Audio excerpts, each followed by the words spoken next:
கையில கிடைக்கிற காசை செலவுக்கு போக நாளைக்கு ஒண்ணுன்னு கொஞ்சண்டாவது சேர்த்து வச்சு வந்தோண்டா ஒரு நாள் எதிர்பாராம ஏதாவது ஒண்ணு நடந்து வெறுங்கைய வலிச்சு திங்கிற வேலை வரப்ப அவ அத்தனை நாள் சிக்கனமா பொழைச்ச பொழைப்பே 6 கையும் எதிர்பார்க்காம அடுத்த குழியில அவளுக்கு சேமிப்பா திரும்பி வரும். ஒரு மனுஷன் சந்தோஷமா இருக்கிறதுக்கு காசு வேணுமானே எனக்கு தெரியாது. ஆனா மரியாதையா இருக்கிறதுக்கு கண்டிப்பா காசு வேணும். இந்த வாழ்க்கை வாழ்றதுக்கு காசெல்லாம் பெருசு இல்லைன்னு யாராவது சொன்னா அடுத்த வேலை கஞ்சி கூட கஷ்டம் இல்லாத அளவுக்கு அவன்கிட்ட காசு இருக்குன்னு அர்த்தம்.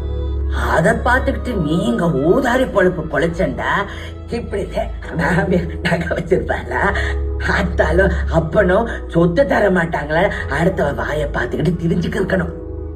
பொழைக்கிற பொழப்புக்கு தாண்டி முதல்ல ஒரு பொம்பளைக்கு சுதந்திரம் வேணும். அப்படி அது மட்டும் இருந்துட்டா மத்த சுதந்திரம் எல்லாம் அடுத்தவன் என்ன உனக்கு தாரது?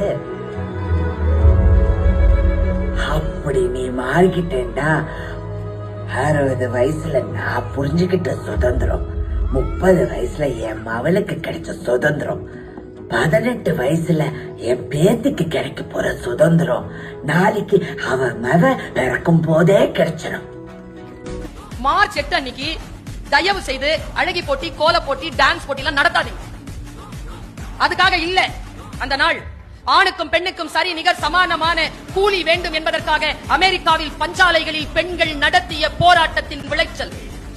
75 பெண்களுக்கு மேல் உள்ளிருப்பு போராட்டம் நடத்தி உயிர் துறந்த அந்த நாளை இந்த உலகம் அறிந்து கொள்ள வேண்டும் என்பதற்காக ஆண்களுக்கும் பெண்களுக்கும் நேரமும் சம்பாத்தியமும் ஒன்றாக இருக்க வேண்டும் என்று அவர்கள் எழுப்பிய போர் குரலுக்கு சில அதிகார வர்க்கங்கள் அசைந்து கொடுத்த அந்த வினாடியை இந்த உலகத்தில் பிரகடனப்படுத்துவதற்காக 1910ஆம் ஆண்டு நியூயார்க்கில் நடந்த மாநாட்டில் அளிக்கப்பட்ட தீர்மானம் தான் மார்ச் 8 சர்வதேச மகளிர் தினமாக கொண்டாட வேண்டும்.